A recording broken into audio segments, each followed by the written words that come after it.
What is your profession?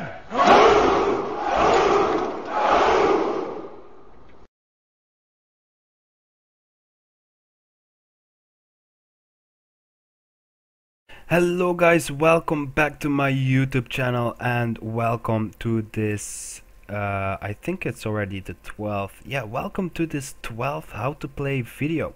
Now basically I will be showing you the healing staff elementalist build, which is used a lot lately, certainly the last month, in the past weekly cups, the past ESLs, and also in a tournament of legends there were some cleric LAs, but we will see them more and more because they're very useful, they're very known, and they're very respected.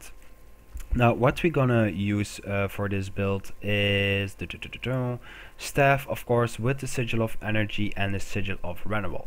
Now I'm gonna explain you guys again. The weapon swapping sigils also work on elementalists, because swapping attunements is equally swapping weapons. So normally it should it should be in the description that swap on weapon swap or attunement swap, but they never did that. I don't know why. So I never knew it, and at the start of Guild Wars 2 I was able to use weapon swap sigils. I never knew that, so I was basically using stack sigils and stuff. But as I got 1700 hours now on LA, I grew a bit more experienced. So basically we can use weapon swap sigils as long you switch attunements. So it's pretty much the same, because if you switch attunements, like right now, the cooldown is 9 seconds, 9 seconds, which is exact the same as on any other class if they switch weapons. So each attunement swap is a weapon swap, don't forget that. We will be using the Rune of the Monk for the more healing, obviously also a bit more boon duration. If you got struck for every 15 seconds, you got 25% chance to heal for a small amount. Now that small, that amount differs between 250 and 500. It really depends, but yeah, it's not that much, but yeah, it's not for that we're gonna take this one. It's most of all because of the extra healing, but also the last stat is pretty cool. A bonus 10% outgoing heal effectiveness to allies. So each heal you're gonna use is gonna have an increased effect of 10%, so that's pretty cool. For the amulet, we're gonna use the cleric amulet. This will be the only amulet we're gonna use as the heal amulet. Now my video is saying that we will be showing two elementalist builds. Well, I will be showing you the healing one, and there is also a hybrid build, but you have to play the exact same way, but it only offers a bit more DPS and a bit less healing. So that other build will be in the description. Just click on the link and you will see the build, but you will have to play it exactly the same way as I will show, well, as I show the combos right here. So just keep watching. If you don't know the combos or something, just keep watching. So basically we're gonna stick with the cleric amulet for now for the healing elementalist. For the traits we're gonna be using 2 in earth, 6 in water, and 6 in arcana. Now why 3 in earth? Because of the extra stability you gain there. As a staff elementalist, you might have noticed you gain a lot of focus on you, because most guys might think you are the damage dealer, but since you are using the healing build, they will have a lot of trouble to taking you down. Even if they got full focus on you, you will still survive for a quite amount time, and they will eventually, well, hopefully they will just give up, and you can reposition yourself. Do know, once you get attention, try to reposition yourself as fast as possible. Try to lose them and just join the fight again. Don't stand on the point, always stand on the ledges. Stand far away from the team fight while using your skills. because if you will stand in a team fight, they will eventually focus on you, and that's something you really need to avoid. Now for the water trait line, we're gonna use 5, 8 and 11. Now I did say on the Dagger Elementalist that this trait is quite useless with the Celestial Amulet, but since we're using the Cleric Amulet, the healing effectiveness of regeneration went up quite a lot. Normally it's only 666 heal in 4 seconds, now it's almost double. So now this trait is quite good. So we're gonna use this trait right here. As for the second one, the 8 and water magic will be Acromance's electricity. No, wait, Electricity? Yeah, it should be electricity or something. Wow, what a strange word. Excuse me again, guys. So for the 8, we gonna have the water skills will have a reduced cooldown of 20%. Now that's pretty cool, because as an LA you need to know water skills heals. Even if you're just spamming one, the allies in the neighborhood, well, in the radius of 240 will get healed as well with each shot you fired. So it doesn't do a lot of damage, but if this attack right here crosses your allies before it strikes the enemy, it heals your allies up to 5 targets. So that's pretty good. That's something you need to know. So it's okay if you're just spamming one mostly with this build. So that's pretty cool. I mean, you got a lot of healing, also this one as well. Do know that 3 and 5 also are water fields. As basic elementalists should know, water fields can be blasted for more healing effectiveness. So if you're gonna use your water fields, you have to tell your teammates, especially if they got a team in a team fight. The thief can easily blast this water field with a short bow too. It doesn't cost a lot of initiative for the thief to do so, but it does give a good amount of healing. Do know, let's say if you got the support guard also on the team fighter, let's say he got a hammer or any other source of blast excuse me guys, or any other source of blast, the one with the most healing power with the blast should be blasting, because it doesn't really matter how much my healing power is. Let's say if I don't have blast, but I do, but let's say I don't, the other one with the most healing power should be blasting the water field, because it doesn't matter how much healing power I have, how much healing power the water field has. It matters who got the most healing power or who is blasting. Like let's say a thief has 0 healing power and he's blasting. Well, the healing blasts will only be like 500 HP or something. I'm just saying something. But let's say you got a support guard with the hammer and he's blasting with hammer too. You will see a lot of difference. The healing will be like over 1000 each time he blasts. So that's something you need to know. It doesn't matter how much healing power I have, it's the one blasting the fields that will show the amount of healing done here. But basically all the classes able to blast should be blasting. Like the hammer, the earth shaker from the warrior, the arsing blow on longbow 3 on the handbow warrior. What skills do we got? Like I said, the hammer 2 on guardian, the short bow 2 on thief. Those are all blasts, and the elementalist got one blast as well, which is here, the earth one.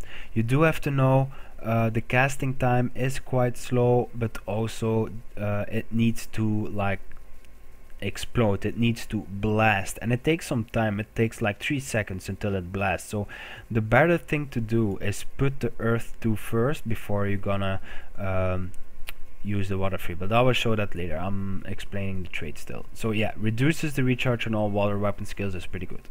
Now the cleansing water, each time you give regeneration to an ally, for this one, or just switching to water gives regeneration to allies because of this one. It will remove a condition, so that's pretty good.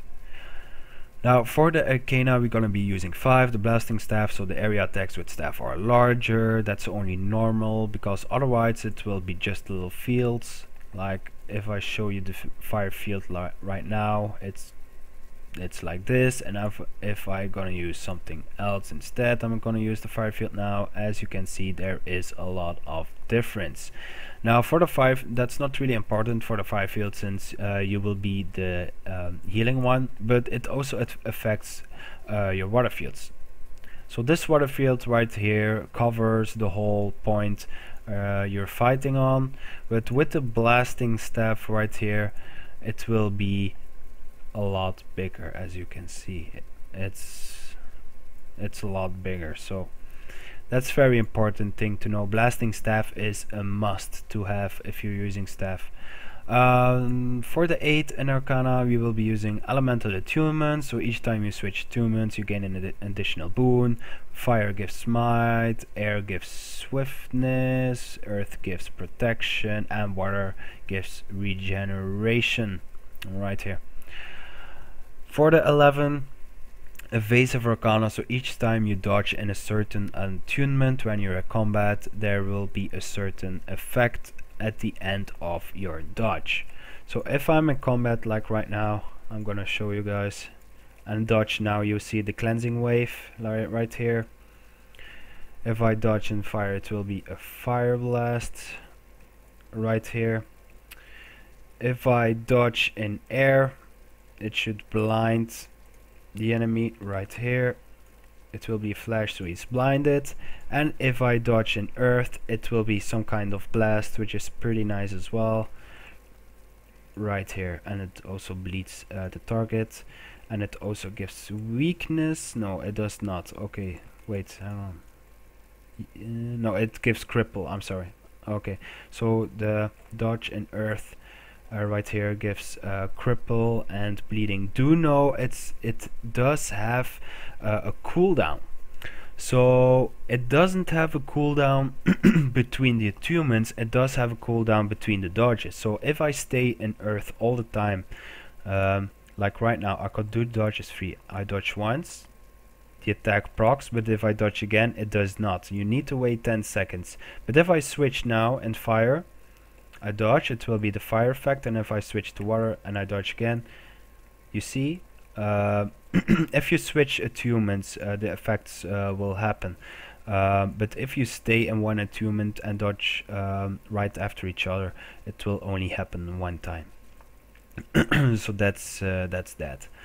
So basically, okay, so I explained the build. For the utilities, we're gonna use Ether Renewal. It's pretty effective. Each builds, this is the animation right here, so that's the healing.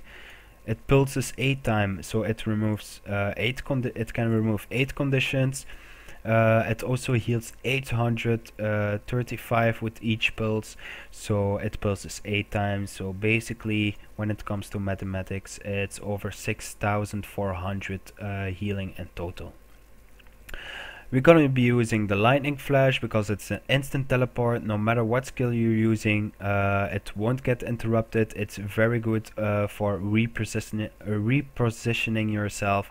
I will show you now. So if I use, every staff elementalist know that the meteor shower has slow cast time. So basically, let's say someone is attacking me and I want to have a meteor shower right here, and someone is attacking me, I can just teleport to here without interrupting the animation, without interrupting the cast. So that's an excellent thing to reposition yourself. We're going to be using Armor of Earth to gain protection but also stability. It's also stun breaker, so that's pretty good. The cooldown is rather low because we're not using the cantrip mastery right here. If you want, you can use the cantrip mastery, but it will still be a 60-second cooldown. For the fourth utility, we will be using a Glyph of Elemental Power. Now that's my choice. Basically, you can just change to Cleansing Fire as well, but if you're gonna take Cleansing Fire, I really suggest you should take the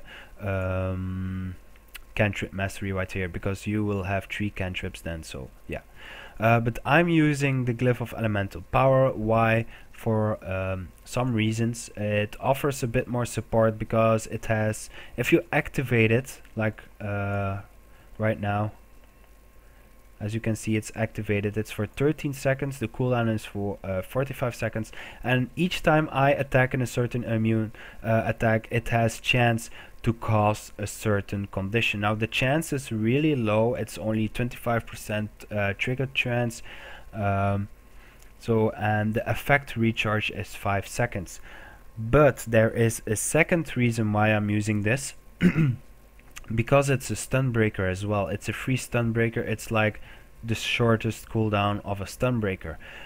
Because you have to know, as a staff LA, you might have some focus on you while doing the match. So it's good to have a stun breaker on a very low cooldown. Well, 45 seconds is still low, but for an LA, well, it's still better than Mistform. Mistform is really bad. So you shouldn't use that. Like, if you're the only one on a point and your enemy is trying to take it and you want to bunk them a bit, with this build you can hold off 1 or 2 enemies for quite some time on a point. But if you use Mistform, like it says, prevents capture point contribution. So if you use Mistform, the enemy can decap while you're in Mistform. So in 3 seconds. So that's something you really want to avoid. So with the glyph of elemental power, as you can see, it offers a bit more support. It offers a break stun. What I mostly do when using this glyph, I go in air, because it gives weakness, and weakness is a very underestimated skill, since it lowers the endurance regeneration, your dodges, by 50%. It decreases it by 50%. But also it the second condition, minor condition inside the weakness condition, is fumble. And what does fumble do? It does the opposite of critical damage, of ferocity, like we all know it. Ferocity gives additional damage, while fumble decreases the damage. It has 50% chance to cause 50% less damage, and mostly they will be glancing blows. So that's what you're gonna see. If your enemy has weaken on them, they will mostly do glancing blows on you. They might still crit you, but those crits will also be lowered by 50%. So basically they lost a lot of DPS right there. So weakness is very good. That's why I love to use this glyph right here. Now for the elite, we're gonna be using the glyph of elementals, like we all know with the bird and stuff. Do know, doesn't matter if you're healing or pure Zerg DPS, it doesn't change anything about the fact of the power or the attack power of your elemental.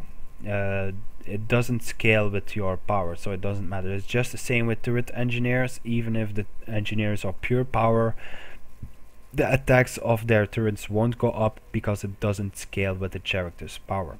So basically what I love with this glyph is going in water to summon the ice elemental, because it chills the targets, but it also heals allies. So that's pretty good. So your main purpose right here is healing allies.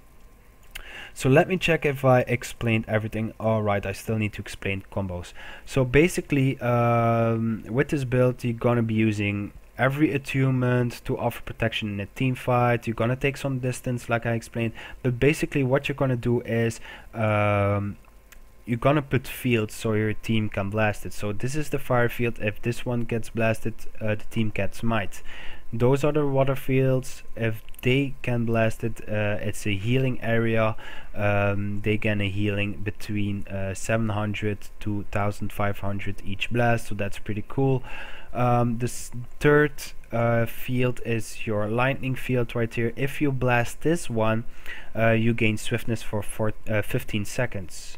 So yeah, but like I explained, the animation of this, the blast animation, takes about 2 to 3 seconds. So I will pop it now. As you can see, it takes 3 seconds until it blasts, and that's the blast you need for your fields. So you can't afford putting the fire field first and then your air 2. You really need to put air 2 first, then the fire field on top of it. So you don't need to worry. And as you can see, area of might. So we're gonna do that again, but with the water field now. It would be pretty cool actually if you can blast the water field as well, because you have the most healing power in your team, except for maybe the Guardian. But the Guardian, the support guard, the meta support guard, I made a video about it, and the meta has between 1200, but when it switches to mace because of the trade, it will have 1400. So basically you're very close, or basically you're equal with the bunker guard, but the bunker guard can't really blast, but you can. So basically what you're gonna do before you're gonna put the water field, you're gonna call your water field, but you're gonna put air 2 first and you got your water field on it, and then you get the healing area. So and it heals, like with the amount of healing power I have, it can heal between 1500 to 2000 per blast, but I only got 1 blast, so you need to know that. So basically that's how you make combos right here. There's another one. Well, there are a few actually within this build, but you got the swiftness one as well. So we put earth 2 and the static field on it, like I explained, and we will have 15. Well, now it was 18 because I still had swiftness from changing to earth. Then I use this one, so I got 24 seconds of swiftness. There is a 4th one as well, but yeah, I don't know if it really helps you. You can make the frost aura, like the dagger water skill number 4.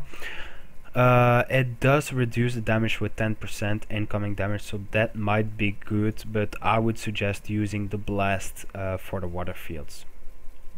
So what you can do for the frost aura, that is placing this one and the frost field right here to chill the targets, and if it blasts you get the frost armor. As you can see, it decreases the incoming damage by 10% as long the frost aura is up.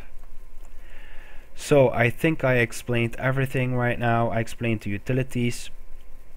I didn't really explain the skills, but those are very obvious. You just need to play around with them. About Burning Retreat though, that's a dodge. Do not use it as just a random skill. Only if you're in trouble you should be using it. If someone is chasing on you, or if the enemy thief is focusing on you, use this skill as a dodge and to create some distance.